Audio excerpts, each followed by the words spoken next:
Very very warm welcome. Very good morning in our morning meditation sessions. आपल्या सर्वांचे स्वागत आहे मॉर्निंग मेडिटेशन मध्ये. आतापर्यंत आपण सेवन चक्र या सिरीज मध्ये आज्ञा चक्रापर्यंत पोहोचलेलो आहे. ज्यांचीही ह्या चक्रपर्यंत, ह्या लेवल पर्यंत ज्यांची प्रगती झालेली आहे, ज्यांचा कॉन्शियसनेस डेव्हलप झालेला आहे, एक माझ्या अनुभवानुसार मी ते हे म्हणेल की सगळ्यात आणि सगळ्यात महत्वाचं जर कोणतं चक्र आहे तर ते आहे तुमचं आज्ञा चक्र. सगळ्यात महत्वाचं. कारण की ऊर्जेची जे रिसिविंग आहे किंवा त्याच्यासोबत जे कनेक्शन आहे, डिवाइन कनेक्शन आहे, हे सगळेचे सगळे जे कनेक्शन आहेत ना, हे तुमच्या आज्ञाचक्रावरूनच चालते.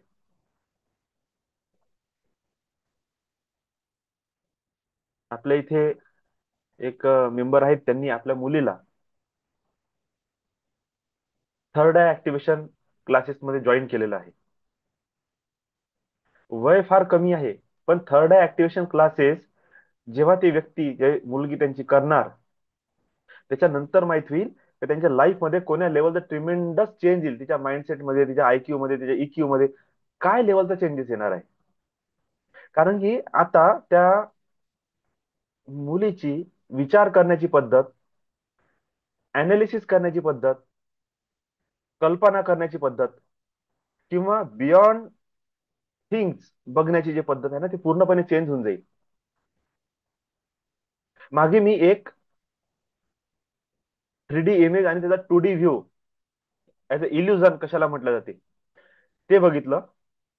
तर काही नाही, एक नॉर्मल स्क्वेअर आहे आणि स्क्वेअरच्या आतमध्ये चार असे गोल आहे आणि सेंटरमध्ये एक गोल आहे. म्हणजे सेंटरमध्ये एक गोल, त्याच्यावर एक स्क्वेअर आहे आणि त्या स्क्वेअरचे जे कॉर्नर्स आहेत तिथे सर्कल बनवून म्हणजे अर्धचंद्र. प्रत्येक याच्यामध्ये अर्धचंद्र आणि सेंटरमध्ये गोल. पण जेव्हा त्याच्यात 3D व्ह्यू दाखवला तर 3D व्ह्यू काय निघाला माहित आहे? एक सेंटर बॉल, त्याला चार अलग अलग बॉलनी क्रॉस केलेलं. म्हणजे चार बॉल त्या सेंटर बॉलच्या मध्ये मर्ज झाले, म्हणजे अर्धे बॉल आतमध्ये आहे, अर्धा बाहेर आहे. पण जेव्हा त्याच्यावर वरून प्रकाश टाकला गेला, खाली त्याचं इमेज काय बनली? एक स्क्वेअर, त्याच्या आतमध्ये असे सर्क्युलर फॉर्मेशन आणि एक सर्कल. हे आहे इल्युजन.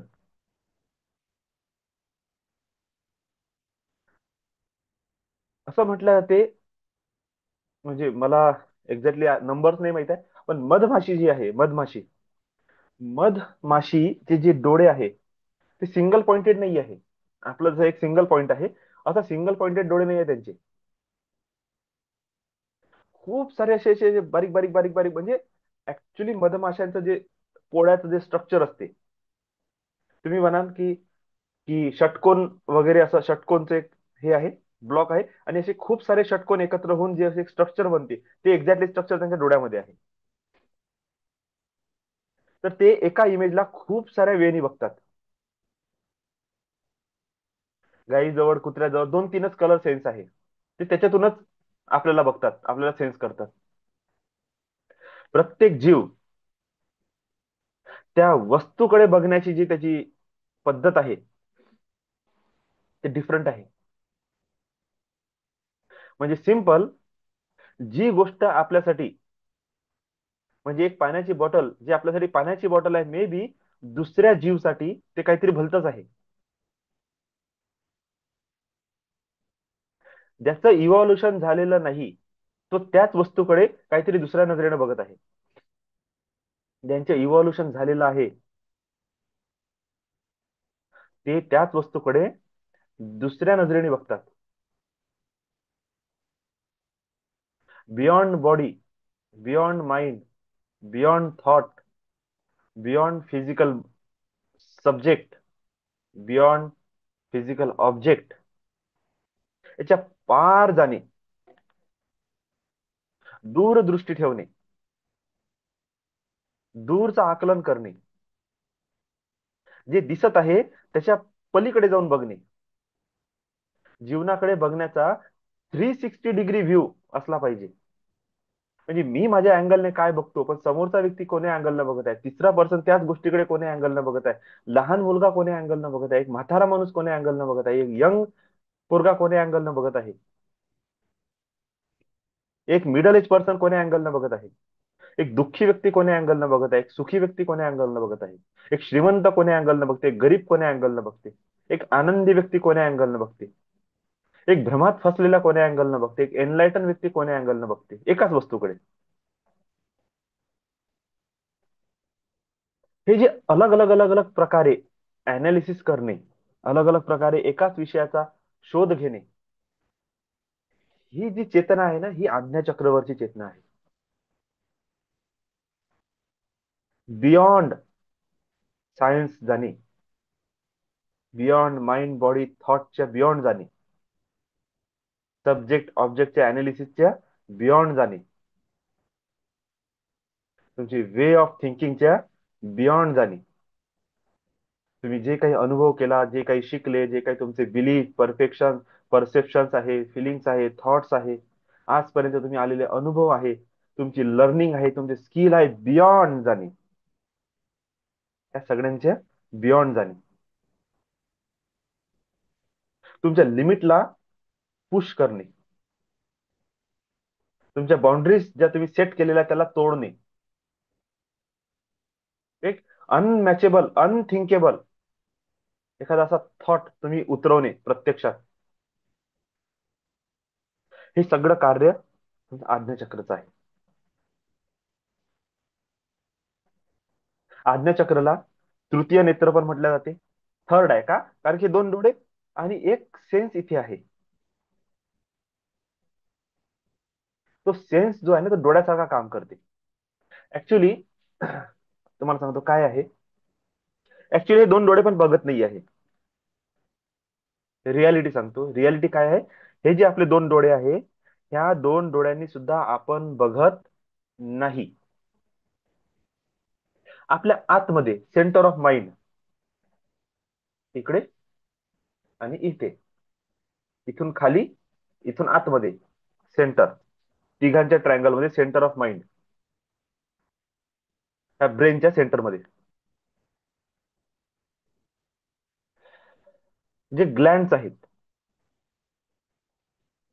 तिथे असं सेन्सरी ऑर्डर आहे, असं सेन्सरी सिस्टम आहे, जे आपण ह्या डोळ्यांनी जे बघतो त्याला आतमध्ये प्रोसेस करते, त्याच्यानंतर त्याला रिफ्लेक्ट करते,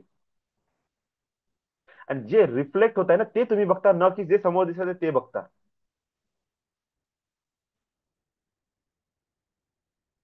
ज्या वेळेस तुम्ही हे आज्ञाचक्राचं तुमचं ऍक्टिव्हेशन होते, त्यावेळेस करते की डोळे बंद करून सुद्धा वस्तू जशाच्या तशा दिसत आहे, इवन जशा दिसत आहे त्याही पेक्षा स्ट्रॉंग दिसत आहे. मग डोळे बंद केल्यानंतर दिसू कसं शकते.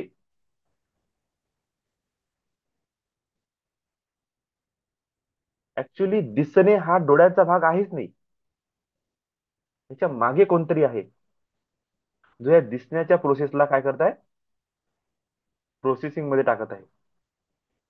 आणि इथे काहीतरी आहे मानस पटलवर, की जिथे तो पिक्चर आपण क्लिअर बघतो. जेव्हा ही क्लिअरिटी इतकी वाढून जाईल की तुम्हाला ह्या डोळ्यांचं गरज पडणार नाही, ऑटोमॅटिक डोळे बंद असल्यावर सुद्धा तुम्हाला सर्व दिसेल, सर्व, सर्व काही. माझ्यासोबत फक्त एकच वेळा ही घटना झाली होती.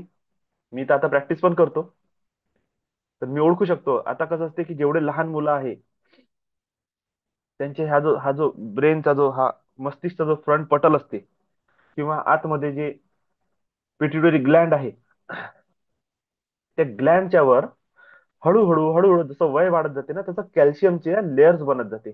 इथे कॅल्शियमच्या लेयर्स बनते आतमधून. हे हड्डा जे आहे ना, ही मजबूत होते, याची लेअर वाढते. आतमध्ये कफ इतका वाढून जाते की हे जे डोळे आहे, नाक आहे, कान आहे, याच्या आतमध्ये एक पोकळी आहे, त्या पोकळीमध्ये हे सगळं कफ भरून जाते. त्याच्यामुळे कान दुखणे, डोळे दुखणे, नाक दुखणे हा त्रास होते, डोकं दुखणे, डोक्याच्या इथे इथे कुठेतरी दुखत राहणे, मस्तकात दुखणे, हे सगळं कफचा प्रॉब्लेम आहे. आणि वरून कॅल्शियमच्या लेयर्स बनते, कॅल्सिफिकेशन म्हटलं जातं त्याला. जेव्हा ही घटना होत आहे तेव्हा काय होते, एक तर ह्या कफमुळे तुमचं माइंड आहे, मस्तिष्क तुम्हाला बधीर सारखं वाटते हमेशा. काहीतरी भरलं आहे, काहीतरी वजन आहे. आणि कॅल्सिफिकेशन मुळे काय आहे, जी आपण म्हणू त्याला पडदा म्हणू, पडदा. हा पडदा बनत चालला. जितकं हा पडदा क्लिअर होत जाते, हे कॅल्सिफिकेशन उतरत जाते, तितकं तुम्हाला थ्रू थर्ड आय म्हणजे थ्रू त्या प्रोसेसिंग मधून, थ्रू ह्या मानस पटलवर काहीच असं राहत नाही की जे तुम्हाला अवॉइड करते किंवा डिस्टर्ब करते. तुम्हाला एक्झॅक्टली क्लिअर सगळं दिसणं सुरू होऊन जाते.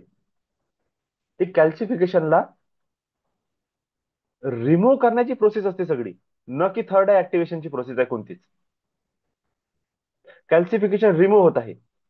तुम्ही बघाल की जेव्हा तुम्ही मेडिटेशन साधनामध्ये उतरता, तुमचं डोकं जास्त गरम होते, हे भाग जास्त गरम होतात, हे जास्त गरम राहते, हे जास्त गरम राहते. यांनी काय होऊन राहिलं, तिथे जमा झालेलं जे कॅल्शियम आहे हळूहळू हळूहळू विरघळणे सुरू होऊन जाते. तुम्ही बघा जो व्यक्ती जास्त मेडिटेशन करते त्याचा हा जो भाग असते ना, हा हलकासा चपटा आणि आतमध्ये गेल्यासारखा तुम्हाला फील होईल. अनालिसिस करा आजपासून. एक व्यक्ती ज्याचा हा जो फ्रंट आहे ना, हा तुम्ही जेव्हा बघाल तेव्हा त्याचा आहे ना, अंदर गेल्यासारखा दिसेल, थोडासा दबल्यासारखा दिसेल हा भाग. आणि कोणाकोणा चांगला मोठ्या लेवलवर दिसते, असा गोलचा गोलच असा आतमध्ये गेल्यासारखा दिसते. ते सगळेचे सगळे आहे ना स्पिरिच्युअली ऍक्टिव्हेटेड पर्सन आहे. कोणी दाखवते कोणी नाही दाखवत, पण आतमध्ये ते खूप आहे, थर्ड आय फोकस पर्सन असतात, खूप जास्त. त्यांचं कॅल्सिफिकेशन एवढं कमी झालंय की हा भाग आहे ना असा अंदर अंदर दबल्यासारखा झाला, कारण की गरम आहे ना हे. ते हड्डी सुद्धा गरम होऊन जाते आणि प्रेशर आपलं इथं असल्या कारणाने ते आतमध्ये असा कर्व घेते. आणि तुम्ही बघा लहानपणापासून आपल्याकडे लहान मुलांना ओळखण्याची एक पद्धत आहे. ज्याचं गोल मस्तक दिसलं असं, हे असं असं गोल दिसलं वरून, डायरेक्टच जाणता माणूस समजून जाते का हे जरासं डोक्यानं गडबड आहे, भारी बुद्धीचं आहे, किंवा प्रोसेसिंग लेट आहे, याला वेळ लागन अभ्यास करण्यासाठी. बस हे मस्तक पाहूनच समजून जाते. आपल्या आपल्या मराठीमध्ये एक वर्ड आहे बेरू. बेरू माणूस आहे. हे जेवढी बेरू माणसं असते ना, त्यांचं मस्तक पाहतो मी असं गोल असते वरून. कॅल्सिफिकेशनची लेअर खूप जास्त झाली आहे. समजून न घेणे, हा बेरूपणा, हेंद्रटपणा, प्रोसेसिंग न होणे, दूरदृष्टी नसणे, कितीही सांगा त्यांच्या माइंडमध्ये कधीच घुसत नाही, हे त्याचे लक्षण आहे. म्हणून हे जे चेहरा बघून अनालिसिस करणारे लोक असते हे काय बघतात, हे असंच काहीतरी बघते. तर खूप जास्त महत्वाचं आहे तुमचं आज्ञाचक्र, खूप जास्त. आणि म्हणूनच बियॉन्ड आईज, या दोन्ही डोळ्याच्या बाहेर जेव्हा आपण बघतो, म्हणजे तिथे काय झालं की बघतो हा वर्ड कोणाशी कनेक्ट झाला, दृष्टीसोबत. आणि दृष्टी कोणासोबत कनेक्ट आहे, डोळ्यांसोबत. म्हणजे बघत आहे म्हणजे कोणती तरी दृष्टी काम करून राहिली, ते अंतर्दृष्टी मे बी आपण त्याला म्हणू शकतो. हे बाह्य दृष्टी, ही अंतर्दृष्टी. पण दृष्टी आहे म्हणजे डोळा पण आहे. म्हणून ह्या चक्रला तिसरा डोळा, त्रिनेत्र हे नाव दिलं गेलं आहे. नाहीतर असं काही मिनिंग बनत नाही याचं. याला दुसरे चक्र पण नाव दिलेले आहे, अग्निचक्र, बिंदू चक्र, हे सुद्धा नाव दिलेले आहे. पण जास्त फेमस नाव आहे तुमचं, हा आज्ञा चक्र पण नाव दिलेलं आहे सगळ्यात महत्वाचं. पण आणखी एक नाव आहे त्याला, त्रिनेत्र. तुमच्या त्रिनेत्रावर ध्यान द्या. त्रिनेत्र म्हणजे हे प्रचलित झालं. जितकेही देवी देवता आहे, जितकेही बियॉन्ड बॉडी गेलेले जे तत्व आहे, संत आहे, सिद्ध लोक आहे, प्रत्येकाच्या आज्ञाचक्रावर डोळा दाखवला जाते.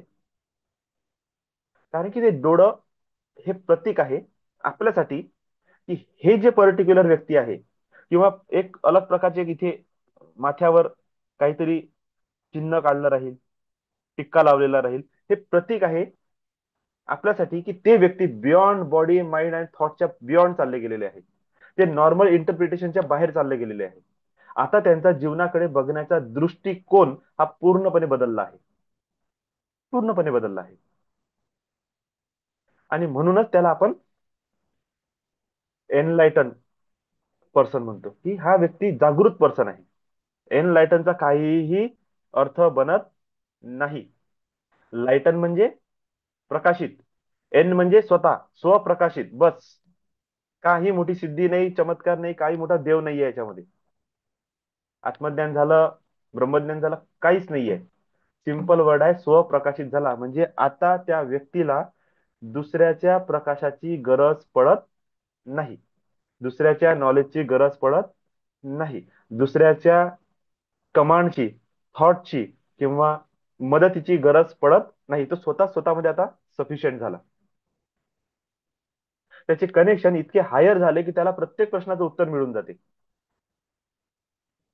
त्यामुळे तो एक प्रकारे म्हणून स्वावलंबी पण झाला. बाहेरच्या जगात त्याला मदतीची गरज आहे, पण अंतर्ज्ञानाच्या जगात, आंतरिक जगात त्याला कोणाचीही गरज राहत नाही. ना तिथे कोणी देव पाहिजे, ना गुरु पाहिजे, ना कोणीच नाही पाहिजे. तो फक्त कनेक्शन करत जाते, त्याला ते सगळं मिळत जाते. तर एन लायटनचा अर्थ काय आहे? जस्ट. एन लायटन म्हणजे एन स्व, लायटन म्हणजे प्रकाशित, स्वप्रकाशित व्यक्ती. आता बघा, भगवंतांनी, भगवान बुद्धांनी हाच वर्ड वापरला, पण किती कॉन्ट्रडिक्शन करतो आपण लोक. अप्पो दीपो भव. अप्पो म्हणजे मी स्वतः, दिवा, भव म्हणजे आहे. तुम्हीच म्हणजे आपण काय म्हणतो, दिवा त्याला आपण प्रकाश म्हणू, किंवा तुमचा दिवा तुम्हीच जागवा म्हणू, किंवा तुमचा दिवा तुमच्या पाशीच आहे असं म्हणू, किंवा तुमचा दिवा प्रज्वलित आहे असं म्हणू, किंवा तुमचा दिवा फक्त प्रज्वलित करून घ्या असं म्हणू. ते ऍक्च्युली ते सांगून काय राहिले? ऍक्च्युली हेच सांगून राहिले, एनलाइटनमेंट, एनलाइटन, स्व प्रकाशित तत्व. ते म्हणत आहे मी स्वप्रकाशित आहे, आता मला कोणाची गरज राहिलेली नाही. आता तुम्ही भगवंत म्हणा, बुद्ध म्हणा, देव म्हणा, भगवान म्हणा, सिद्ध म्हणा, नाही तर काहीही म्हणा, आता फरक पडत नाही. ते स्वसिद्ध झाले आता, स्वसमर्थ आहे, स्वावलंबी आहे, स्वप्रकाशित झालेले व्यक्ती आहे. पण हा स्वप्रकाशित होण्याचा जो मार्ग सुरू होते तो इथून सुरू होते. इथपर्यंत तर आपण पंचतत्वातून आता बस लेवल बाय लेवल बाहेर आलो. आता इथून डोर पास केला आपण, आता हा हायर डोर सुरू झाला. हा सगळ्यात महत्वाचा. ओके. तर आज्ञाचक्र सिंपल आहे. आज्ञा, आज्ञाचा अर्थ काय होते? कमांड. तुम्ही दुसऱ्याला काय देत आहे? कमांड देत आहे. हे चक्र काय आहे? आज्ञा चक्र. म्हणजे इथून खाली पंचतत्व होते, आणि पाचही तत्व शरीराच्या पाचही सेन्स सोबत, म्हणजे ज्ञानेंद्रियांसोबत, कर्मेंद्रिय सोबत आणि शरीराच्या ऑर्गन सोबत कनेक्टेड आहे. म्हणजे पाचही चक्रापासून एक शरीराचं संतुलित गतिविधी किंवा संचालन होते. ह्या संतुलनाला, ह्या संचालनाला, कर्मेंद्रिय ज्ञानेंद्रियाच्या प्रॉपर ऍक्टिव्हेशनला, वर्किंगला कमांड कोण देत आहे? तर आज्ञा चक्र हे कमांड देत आहे. इथून कमांड चालत आहे तुमची, म्हणून याला आज्ञा नाव दिलेलं आहे. लक्षात घ्या, आज्ञा, कमांड करणे. जेव्हा तुमच्या लाईफमध्ये तुमच्या स्वतःच्या जीवनावर कमांड नाही राहत, उठण्याची कमांड नाही आहे, तुम्ही उठू शकत नाही, तुम्ही बसू शकत नाही, तुम्ही बोलू शकत नाही, तुम्ही जेवण करू शकत नाही, तुम्ही गाडी चालवू शकत नाही, तुम्ही अभ्यास करू शकत नाही, तुम्ही घरातले कामं करू शकत नाही. म्हणजे याचा अर्थ करू शकत नाही, याचा अर्थ कसं की तुम्ही सांगते नाही नाही माझ्या ज्याने उठणंच होत नाही, नाही ना मी बोलूच शकत नाही, नाही ना मला आठवतच नाही, मी खूप अभ्यास करतो, मला समजतच नाही, मी जेवण करतो, माझ्या अंगाला लागतच नाही, किंवा मी एक दीड पोळीच्या वर जेवणच करू शकत नाही, मी कामच करू शकत नाही, मला थकल्यासारखंच वाटते. हे जे वर्ड्स आहे ना, एक वेळा विचार सुरू झाला ना, कंटिन्यू विचारच सुरू राहते.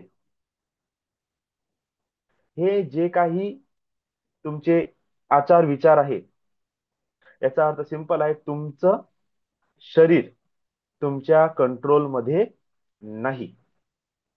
या शरीराला जो चालवत आहे तुमच्या भावना, तुमचं मन तुमच्या कंट्रोलमध्ये नाही. तुमच्या मनाला जो ऍक्टिव्हेट करत आहे, तुमच्या फिलिंग्स, तुमचे इमोशन्स, तुमच्या भावना, तुमचे अनुभव, तुमचे बिलीफ, परसेप्शन, हे तुमच्या हातामध्ये नाही. जर कोणतीच गोष्ट तुमच्या हातामध्ये नाहीये तर तुम्ही पूर्णपणे इनडिसिप्लिन पर्सन बनून जाता. तुमचं बिहेवियर पूर्णपणे डिस्टर्ब असते, करप्ट असते.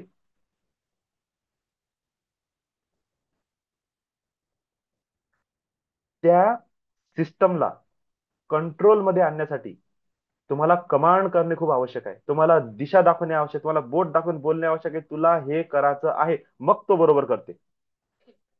जसे बाहेरच्या लोकांना आपण कमांड देऊन कंट्रोल करतो आणि कमांड देऊन त्याला कामावर लावतो, त्या प्रकारे आपल्या शरीराला, तुमच्या मनाला, तुमच्या विचारांना, तुमच्या जीवनाच्या गतीला, कार्यकारण प्रणालीला, मन वचन कायाला, तुमच्या विचारांना, भविष्याप्रती एक गोल टुवर्ड्स, डेस्टिनी टुवर्ड्स जर बनायचं आहे, अचिव्हर बनायचं आहे, तर तुम्हाला कमांड देणे शिकता आलं पाहिजे की ये करना है, मला हे करायचं आहे. आणि जोपर्यंत तुम्ही कमांड देणार नाही तोपर्यंत काम होणार नाही. आता मुद्दा बनते की कमांड देण्याची पॉवर तर असली पाहिजे. एखादा व्यक्ती एखाद्या कंपनीमध्ये लेबर आहे, एक व्यक्ती कंपनीचा मॅनेजर आहे, सीईओ आहे. आता मला सांगा, कमांड लेबर देईल कंपनीला की सीईओ, मॅनेजर, तो व्यक्ती कमांड देईल? लेबर ते मॅनेजर, याच्यामध्ये 100 लोक आहेत. अलग अलग अलग अलग कॅटेगरी आहे, अलग अलग प्रकारची 10-10 लोकांची युनिट आहे. आता तो एक लेबर लेबर म्हणून किंवा वॉचमॅन म्हणून त्या डोअर मधून सगळे लोक आतमध्ये जात आहे. तो वॉचमन ह्या 100 लोकांना विथ मॅनेजर कमांड देईल का? की मॅनेजर, तो सीईओ, तो व्यक्ती 100 लोकांना विथ वॉचमॅन कमांड देईल? तुम्हीच विचार करा ना, जर जीवनात असं उलट होणं सुरू झालं, वॉचमॅन जर कंपनीला कमांड देणं सुरू करून दिली आणि कंपनी वॉचमॅनच्या कमांडनुसार ऍक्टिव्हेट झालेली आहे, काम करत आहे, तर त्याचं बर्बादी निश्चित आहे. लक्षात घ्या, तुमच्या जीवनामध्ये तुम्हाला कमांड कोण देत आहे? असे लोक ज्यांचं काही अस्तित्व नाही बनत, असे लोक ज्यांचं काही अचिव्हमेंट नाही बनत, असे लोक ज्यांच्याजवळ नॉलेज नाही, एक्सपिरियन्स नाही, असे लोक जे वरण भात भाजी मध्येच पडलेले आहे, असे लोक तू काय करतो, मी काय करतो ह्या चर्चेतच बसले आहे, असे लोक पान सुपारी तंबाखू खर्रा खाण्यामध्येच इंटरेस्टेड आहे, तिथे 4 घंटे व्यतीत करू शकतात, पण 2 शब्द चांगले बोलू शकत नाही.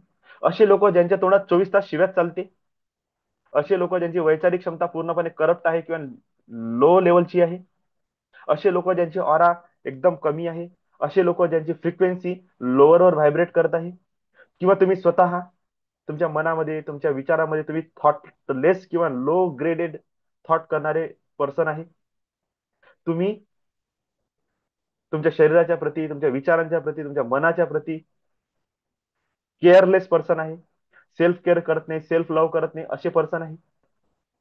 मला सांगा, कमांड देईल कोण? एका कंपनीच्या मालक तर सोडून द्या, मालक कोणी बनू शकते. जो रनर आहे, जी सिस्टम आहे, जे रनिंग सिस्टम आहे, त्या सिस्टम मधले जे लोक आहेत, जे कंपनीला चालवत आहे, त्यामधला मॅनेजर घ्या, सीईओ घ्या, पदासीन, उच्च पदासीन लोक, ह्या उच्च पदासीन लोकांमध्ये कोणी मूर्ख व्यक्ती आपण बसवू शकतो का? धरला, उचलला कोणाला आणि बसवून दिलं आणि म्हटलं की तू कंपनी चालव, तू हँडल कर ह्या सगळ्या लोकांना. असं होत नाही. जर रिअल लाईफ मध्ये, रिअल म्हणजे आउटर लाईफ मध्ये जर असं होत नाही, सांसारिक जीवनात जर आपण असं होऊ देणार नाही, साध्याही माणसाला समजते की कार्यकारण सिद्धांतावर जर चालायचं आहे तर त्याला होल्ड करणारा व्यक्ती स्ट्रॉंग असला पाहिजे, त्याला चालवणारा व्यक्ती स्ट्रॉंग असला पाहिजे. जर स्ट्रॉंग असला पाहिजे असं आपल्याला वाटते, साध्या व्यक्तीला सुद्धा वाटते, तर मग का नाही माझ्या जीवनाला जेव्हा मी चालवत आहो, माझ्या जीवनाला जेव्हा मी दिशा देत आहो, माझ्या मन वचन कायला, विचारांना जेव्हा मला दिशा दाखवायची आहे, मला डेस्टिनी अचिव्हर बनायचं आहे, त्यावेळेस तुमची कमांड जाते कुठं? मी नाही करू शकत, मी नाही करू शकत, मी नाही करू शकत, हा रोना येते कुठून? माझ्याच्याने उठणं होणार नाही, माझ्याच्याने करणं होणार नाही, मला डब्बा असते, असं असते, यू असते, टी असते. अरे सगळंच तर करून राहिले, इतक्या वर्षापासून काय बदललं? एवढे तुमचे डब्बा पाणी, जेवण करणं, झोपणं, उठणं, बोलणं, आंघोळ करणं, कपडे घालणं एवढं इम्पॉर्टंट होतं. तर तुमच्या जीवनातलं अचिव्हमेंट आहे कुठं? एवढे 4-4, 10-10 घंटे अभ्यास करणं महत्वाचं होतं. हे टॉपर आणि टॉपर बसलेले 99% असलेले पोरं आहे कुठं?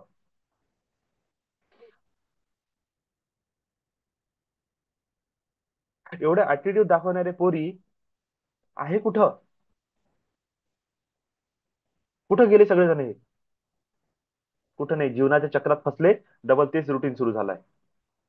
चक्र तोडणे जो शिकला, त्याला कमांड देता येते. पण कमांड देण्यासाठी तुझं दूरदृष्टी असणं खूप आवश्यक आहे, दूरचं आकलन करणं आवश्यक आहे. अलग अलग अँगल एका सिच्युएशनला बघण्याचं गरज आहे. तुमच्यामध्ये ते थॉट प्रोसेस असली पाहिजे, त्या अनालिसिस करायची प्रोसेस असली पाहिजे, की तुम्ही एकाच वेळेस हजारो पद्धतीने एकाच टॉपिकवर विचार करताय विथ रिझल्ट. तुमच्यामध्ये ते अग्नी आहे, तुमच्या वाणीत तो दम आहे, तुमच्या डोळ्यात तो तेज आहे. तुम्हाला काम करायची इतकी पॉवर आहे की तुम्ही 24 तास बसून टाका, तुम्ही काम करायला थकणार नाही. तुमची कंबर दुखणार नाही, तुमचं शरीर थकणार नाही, कधी सर्दी खोकला ताप येणार नाही. ही पर्सनॅलिटी घेऊन जेव्हा व्यक्ती एखाद्या कंपनीमध्ये उतरते, एखाद्या फील्डमध्ये उतरते, विचार करा, त्याचा सक्सेस रेशो जास्त राहील की सदा दुखी, सदा बिमार, सदा खचलेल्या मनाचा माणूस? याचा सक्सेस रेशो जास्त राहील. ऑब्व्हियसली जो फर्स्ट पर्सन आहे त्याचा राहील. मग आपल्याला जर आपल्या जीवनामध्ये चेंज आणायचा आहे, आपल्याला जर बदलायचं आहे, तर तुम्ही तुम्हाला कोणत्या कॅटेगरीमध्ये ठेवण्याचा प्रयत्न करताय? कमांडिंग पर्सन की डिमांडिंग पर्सन? डिमांडिंग पर्सन हमेशा असंच असते, भिकारी. सदा भिकारी लोक असतात ते. मरेपर्यंत त्याचं एकच, द्या. आणि कमांडिंग लोक देणारे असतात. घ्या, हे करो, पोट. जमत असेल तर मी करून दाखवतो, मी शिकवतो, चल कर. एवढा दम ठेवणारे ते लोक असतात. त्याला म्हटलं ते कमांडिंग पर्सन. आणि कमांडला म्हटलं ते आपल्या मराठी भाषेत आज्ञा, आदेश, आदेश देणारा, आज्ञा देणारा. आणि ह्या मन वचन कायला, ह्या विचारांना, ह्या पूर्ण सिस्टमला, ह्या शरीरातल्या ह्या चक्र प्रणालीला, नस नाड्यांच्या प्रणालीला, रक्ताला, ऑर्गन्सला, सेन्सेसला, न्यूरॉन्सला, सेल्युलर लेवलच्या ऍक्टिव्हिटीजला कोण चालवत आहे, कोण दिशा देत आहे, कोणाच्या आदेशावर हे शरीर वर्क करते, कोणाच्या आदेशावर हे शरीर संकटात फुल परफॉर्मन्स देते? तो आदेश देणारा जो पार्ट आहे, आदेश देणारा जो चक्र आहे, तो आहे तुमचं थर्ड आय, तुमचं हे मस्तक. म्हणून सगळ्यात इम्पॉर्टंट जर कोणतं चक्र आहे, तर हे चक्र आहे. तुम्ही मुलाधारला कसं काम करायला लावायचं, तोही हेच सांगा. किती एन्जॉयमेंट करायची आहे, किती लक्झरी लाईफ जगायची आहे, किती तुम्हाला आनंद घ्यायचा आहे, प्लेजर घ्यायचा आहे, हे सांगा. तुम्हाला किती एक्सपान्शन करायचं आहे, हे सांगा. तुम्हाला किती समाजासाठी करायचं आहे, हे सांगा. तुम्हाला काय क्रिएट करायचं आहे, हे चक्र सांगा. म्हणून इथे काम करा. म्हणून सांगतो की मॉर्निंग मध्ये जेव्हा तुम्ही बसत आहे, 10 मिनिटासाठी तरी कमीत कमी नाटक करा. 10 मिनिट लावा, लाईट बंद करा, दिवा दिवा समोर ठेवा, त्याच्याकडे एकटक बघा. नसून दिवा ठेवला जात, तर तुम्ही भिंतीवर तुमच्याच हाईटच्या लेवलवर, ह्या डोळ्याच्या लेवलवर, 3 फुटाच्या लेवलवर एक एक कागद लावा, किंवा भिंतीवर एक डॉट मारा, चांगला सांगठे एवढा डॉट मारा, त्याच्याकडे एकटक बघा. पर्याय शोधून काढा, पण करा. 10 मिनिट तरी करा. मुलांना सांगा, हाय मेमरी पॉवर वाढते, शार्प माइंड होते, शार्प डोळे होते. करणं सुरू करा. कमांड देणं सुरू करा, अफर्मेशन देणं सुरू करा, right kind of command. Yes I am do it म्हणणे सुरू करा. म्हणता म्हणता, बोलता बोलता तुमच्या विचारावर, मनावर तो प्रभाव पडतो. इथून मग चरित्राची निर्माण होणं सुरू होते. तिथून तुमच्या खऱ्या अस्तित्वाचं निर्माण होणं सुरू होते. तर हे जे चक्र आहे, एक तर लक्षात आलं हे आज्ञा चक्र का आहे. आज्ञा हे नाव आहे. आता ह्या चक्रमध्ये ही नाडी, ही नाडी, इडा आणि पिंगळा ह्या दोन्हीही नासिका एक होत आहे. म्हणजे इथे तुमची सूर्य नाडी इकडून चंद्र नाडी एक होत आहे. इडा नाडी, पिंगळा नाडी एक होत आहे. ऊर्जेचं जे सिस्टम आहे पूर्ण शरीरातलं इथून जे वर आलं, आता हे एक होत आहे. म्हणजे शरीरातले पूर्ण एनर्जी सिस्टमचं एकत्रीकरण कुठं आहे ते ह्या चक्रवर. याला ऑप्टिक नर्व्स म्हणतात. त्या इथे येतात. मेरुदंड मधून निघणारी, जे स्पायनल कॉर्ड मधून निघणारी जी सुषुम्ना नाडी आहे, ती सुद्धा इथे कनेक्ट होते. स्पायनल ग्लँड म्हटलं जातं त्याला. पिट्युटरी ग्लँड, पिनॅल ग्लँड हे या ठिकाणी आहे. ह्याचं सेंटर कुठे आहे? हे दोनही भोवयांच्या मधात. मधात म्हणजे पूर्ण वरून, साईडने आणि इथं सेंटर मध्ये आहे. लहानपणी हे नरम असते, वय वाढत असताना कडक होत जाते. म्हणून आपल्याला स्पिरिच्युअल प्रॅक्टिस करून त्याला पुन्हा नरम करणे असते, जेणेकरून आपल्या सेन्सेस ऍक्टिव्हेट झाल्या पाहिजे. हे या चक्राचं स्थान आहे म्हणून, किंवा हो स्थानच म्हणून. इथे पाठीमागे, ही जी पाठीमागची जागा आहे ना, जिथे अं, त्याला काय म्हणू आपण, आपले मेरुदंड संपते आणि डोकं असं ठेवलं आहे. लक्षात घ्या कसं. मेरुदंड आहे आणि मेरुदंडाच्या वर हे डोकं आणि हे मेरुदंड हा जिथे ठेवला गेला असा, ह्या पॉइंटवर आणि ह्या डोक्याच्या मध्ये आणखी एक असा गोल छोटासा बॉल आहे. त्याला मेडुला ऑब्लेगाटा म्हटलं जाते. तो सगळ्यात पॉवरफुल एक जागा आहे पूर्ण डोक्यात. म्हणून म्हटलं ते मागं नाही मारायचं लेकराला, इथं नाही मारायचं. कुठेही मारा चालते, इथे नाही मारायचं.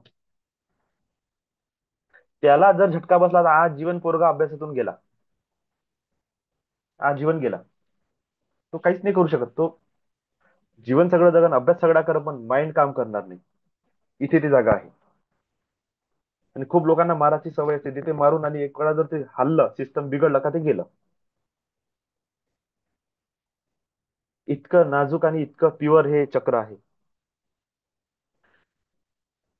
आज्ञाचक्र वर फक्त दोन बीजाक्षर आहे, हम आणि क्षम.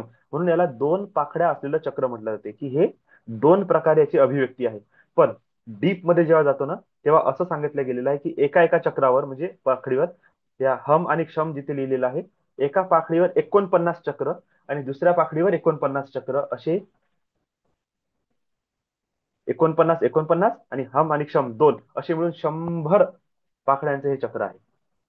पण त्या 50 पाकड्यांना दोन पाकड्यांमध्ये त्याचं डिवायडेशन केलेलं आहे.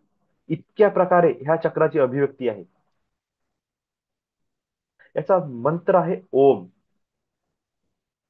याचा रंग आहे इंडिगो कलर, असा हलकासा जांभळा, हलकासा दाट निळा, हलका जांभळा, असं हे इंडिगो कलर आहे. पण अनुभव करणारे लोक जास्तीत जास्त व्हाईट लाईटचा अनुभव करतात.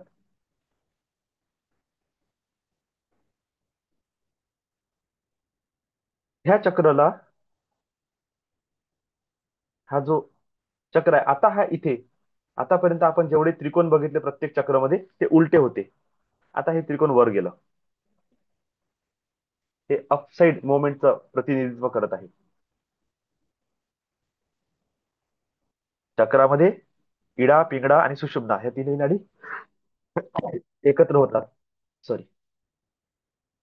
ह्या चक्राला ऍक्टिव्हेट करण्यासाठी त्राटक ही क्रिया केल्या जाते. आणि शांभवी मुद्रा, शांभवी मुद्रामध्ये हे दोन्ही डोळे हळूहळू हळूहळू वर या ठिकाणी फोकस केले जाते. तर ज्यांच्याही शांभवी मुद्रा लागते त्यांचे डोळे वर फिरते. तर शांभवी मुद्रा हे या चक्राला ऍक्टिव्हेट करते. ओम याचा बीज मंत्र आहे. मागे मी तुम्हाला प्रोसेस सांगितली कसा नाद निर्माण होते आणि पहिला इथे नाद ओम का कसा क्रिएट झाला, त्याची स्टोरी मी मागे सांगितलेली आहे. हे जे चक्र आहे हे शुद्ध मनाचं प्रतिनिधित्व करते. शुद्ध मनस्तत्व मनाचं तत्व या ठिकाणी दर्शवले जाते. याला आणखी कोणत्या पद्धतीने आपण ऍक्टिव्हेट करू शकतो, तर प्राणायाममध्ये अनुलोम विलोम. उजव्या नासिकेतून श्वास घेणे, डाव्यातून काढणे, डाव्यातून श्वास घेणे, उजव्यातून काढणे. हे जे दोन्हीही नासिकामधून जेव्हा श्वास घेतो आपण, ते दोन्हीही इडा पिंगळा बॅलन्स होते, ऍक्टिव्हेट होते आणि सुषुम्ना जागृत होऊन जाते. ह्या चक्रला रुद्र ग्रंथी म्हटलं जाते. मी म्हटलं ना, 3 भागात चक्राचे तुकडे केले जाते. एक विष्णू ब्रह्मग्रंथी, मूलाधार, क्रिएशन. सूर्य मणिपूर चक्र किंवा छातीवर, विष्णू ग्रंथी, पालन पोषण, आणि गळा आणि ह्या ठिकाणी रुद्र ग्रंथी, विनाश. विनाशचा अर्थ आहे, जेव्हा तुम्हाला नवीनचं क्रिएशन करणे आहे तर जुन्या गोष्टी सोडणे आवश्यक आहे. जुन्या गोष्टी सोडण्यासाठी तुम्हाला त्या क्लिअर करणे आवश्यक आहे, आणि क्लिअरला साध्या भाषेत विनाश म्हटलं जाते, संपवणे. इथून संपवणे आणि क्रिएट करणे दोन्ही क्रिया एका सोबत चालते. हे मनाचं केंद्र आहे, तिथे साक्षी भाव आहे. तुम्ही सेल्फ ऑब्झर्वेशन करता, सेल्फ अनालिसिस करता. काम, क्रोध, लोभ, मोह, माया, मद, मत्सर, अहंकार, आसक्ती, अशा सगळ्या अशुद्धतेवर तुम्ही विचार करता, चिंतन करता, आणि त्याला क्लीन करता आणि प्युरिटीला उतरवता. हे चक्र आपल्याला अहंकाराच्या पलीकडे घेऊन जाते, अहंकाराच्या पलीकडे. त्यामुळे असं हे वर्णन आहे. इथे प्रकाश आहे, प्रकाश तत्व आहे, बाकी काही नाही. प्रकाश तत्व, चैतन्य तत्व. आणि इथले जे देवता आहे सदाशिव, आता इथे शिव आले. तर हे कोणते शिव आहे? अर्धनारीश्वर शिव. अर्धनारीश्वर शिवचा अर्थ काय आहे? इडा आणि पिंगळा, सूर्य आणि चंद्र, मस्क्युलिन एनर्जी आणि फेमिनिन एनर्जी दोन्हीही इथे एक झाल्या. त्यामुळे अर्धनारीश्वर. हे काही असं रूप नाही आहे कोणतं, हे प्रेझेंटेशन आहे, एक पिक्चर प्रेझेंटेशन आहे. तुम्हाला समजण्यासाठी, तुम्हाला समजण्यासाठी की अर्धनारीश्वर म्हणजे अर्धा माणूस अर्धा बाई असलेला कोणताही व्यक्ती, कोणतंही तत्व ह्या जगात नाही आहे. त्या सिद्ध लोकांना, त्या भगवंत स्वरूप लोकांना, साध्या लोकांना कसं सांगावं, कोणत्या भाषेत समजून सांगावं, की इथे दोन एनर्जी एकत्र येतात, त्यांनी एक क्रिएशन केलं. शिव आणि शक्तीचं एकरूपता दाखवली. तेही समजत नाही शिवशक्तीची एकरूपतात. मग अर्धी बॉडी माणसाची, अर्धी बॉडी बाईची. आत्ता लक्षात आलं. अच्छा अच्छा अच्छा, हा, अर्धा माणूस अर्धा बाई म्हणजे अर्धा शिव अर्धी शक्ती. तर अर्धी सूर्याची ऊर्जा, अर्धी चंद्राची ऊर्जा, हे दोन्हीही एक झाले. इथलं वर्णन असं आहे योगशास्त्रामध्ये, की लख प्रकाश, सूर्यापेक्षा अनंत सूर्याचं तेज आणि अनंत चंद्राची शीतलता एकत्र. भयंकर अग्नी आहे, ज्ञान अग्नी आहे, ज्याच्या अग्नीमध्ये सगळे दोष, सगळी नकारात्मकता काय होऊन जाते? क्लिअर होऊन जाते. आणि या क्लिअर झालेल्या नकारात्मकतेमध्ये प्रकाशाचं उत्पत्ती होती. तर अग्नी तत्वामध्ये सौम्य, शीतल आणि प्रकाशित अनुभूती येणे. प्रकाश जेव्हा सूर्यात जातो आपण, प्रकाशात जातो, काय होते? चटके लागते अंगाला. अग्नीच्या जवळ जातो तर चटके लागते. पण हे भलतच आहे. इथे इथे अशी अग्नी आहे जी नकारात्मकतेला जाळत आहे, जिथे असा लख प्रकाश आहे ज्याची गरमी नाही आहे. म्हणजे हे एक अलग तत्व आहे, जिथली अग्नी जाळण्याच्या सोबत सोबत क्रिएशनचं सुद्धा काम करत आहे. आणि तिथे असलेला सूर्याचा प्रकाश हा गरमी न देता, चटके न देता, शीतलता देऊन राहिला. हे एक अलग तत्व आहे, अनुभवण्यासारखं एक फिलिंग आहे. त्या फिलिंगला अर्धनारीश्वरच्या रूपात व्यक्त केलाय. आजपासून माइंड मधून क्लिअर करून टाका की अर्धनारीश्वर नावाचं असं काही आहे नाही. हा, असेल मायथॉलॉजी मध्ये असेल, आणि रियालिटी मध्ये पण त्या भगवंताजवळ तेवढी ताकद आहे का ते काहीही स्वरूप धारण करू शकतात. पण as a intellectual level, as a mind लेवलवर, जर तुम्हाला सगळ्या भ्रमातून बाहेर पडायचं आहे, लक्षात घ्या, अर्धनारीश्वर म्हणजे इडा आणि पिंगळा, सूर्य आणि चंद्र, मस्क्युलिन एनर्जी आणि फिमेनिन एनर्जीचा एक रूप. हे आज्ञाचक्र आहे, कमांडिंग आहे. शॉर्ट मध्ये 2 मिनिटात सांगतो. आज्ञाचक्र शरीरा तील चक्र प्रणालीमध्ये 6व्या नंबरचे चक्र किंवा वरून खाली बघताना दुसऱ्या नंबरचे चक्र अस्तित्वाचा निर्माण होत असताना जो नाद प्रगट झाला, जे व्हायब्रेशन प्रगट झाले, त्या व्हायब्रेशनला जेव्हा ऐकल्या गेलं तेव्हा त्याचा साऊंड होता ओम. त्यामुळे ह्या चक्रवरचा पहिलं मंत्र पकडला गेलेला आहे ओम. हे प्रकाश तत्व आहे, चैतन्य तत्व आहे. शरीराच्या कोणत्याही भागाशी कनेक्टेड नाही, पण शरीराच्या पूर्ण संचालन पद्धतीला कमांड करण्याची ताकद याच्यामध्ये आहे. म्हणून याला आज्ञा हे नाव दिलेलं आहे, आज्ञा चक्र. इथला कलर आहे इंडिगो, डार्क ब्ल्यू आणि फेंट हलका जांभळा रंग, असा मधातला त्याचा रंग आहे. पण अनुभूती शुद्ध चैतन्य प्रकाशाची होते, व्हाईट लाईटची होते. एक असा प्रकाश जो प्रकाशित पण आहे, गरम पण आहे, पण त्याची शीतलता तुम्हाला जाणवत आहे, चटके जाणवत नाही. इथे अशी अग्नी आहे, ज्ञानाग्नी, वैरोचन अग्नी म्हटल्या जाते, ज्ञान अग्नी म्हटल्या जाते, जी नकारात्मकतेला, तुमच्या अशुद्धीला, तुमच्या अशुद्ध चिंतनाला, तुमच्या नकारात्मक विचारांना, दोषांना, षडरिपूंना भस्म करण्याचं काम करते आणि नवीन शक्तीचं, नवीन तत्वाचं प्रगटीकरण करते. इथे दोन पाकळ्यांचं मूळ चक्र आहे, हम आणि क्षम हे त्याचे बीज अक्षर आहे. पण रियालिटीमध्ये हे 100 पाकळ्यांचं चक्र आहे, 100 प्रकारची अभिव्यक्ती आहे. शिव आणि शक्ती दोघांचे एकत्रीकरण इथे आहे, त्यामुळे त्याला अर्धनारीश्वर म्हटलं जाते. अनुलोम विलोम प्राणायाम केल्याने हे दोन्ही नासिका ऍक्टिव्हेट होऊन आज्ञाचक्रावर केंद्रित करणे किंवा सुषुम्ना नाडी जागृत करण्यासाठी मदत मिळते. शांभवी महामुद्रेचं जर ध्यान केलं तरी सुद्धा हे चक्र जागृत होते, आणि त्राटक केल्याने सुद्धा हे चक्र जागृत होते. अशा प्रकारे हे ब्रीफ इन्फॉर्मेशन होती आजच्या चक्र प्रणालीबद्दल. सर्वांनी ह्या सिस्टमचा, ह्या चक्र प्रणालीच्या उपदेशाचा लाभ घेतला असेल. सर्वांना कळलं असेल आता की माइंड पॉवर कशासाठी ऍक्टिव्हेट करणं आवश्यक आहे, का बरं थर्ड आय चक्र ऍक्टिव्हेट करणं फार आवश्यक आहे. ओके, खूप खूप ध्यान द्या तुमच्या थर्ड आय ऍक्टिव्हेशनच्या प्रोसेसवर. अलर्ट राहा, साक्षी भावामध्ये जगा, एकंदित राहा, विखुरलेले राहू नका. 360 डिग्री बघण्याचा प्रयत्न करा, दुसऱ्याच्या अँगलने सुद्धा विचार करण्याचा प्रयत्न करा, समजून घेण्याचा प्रयत्न करा, आणि मोस्ट इम्पॉर्टंट, कमांडिंग पर्सन बना, डिमांडिंग पर्सन नाही. चला तर आज आपण आता आपल्या मेडिटेशनला सुरुवात करू. काल जे आपण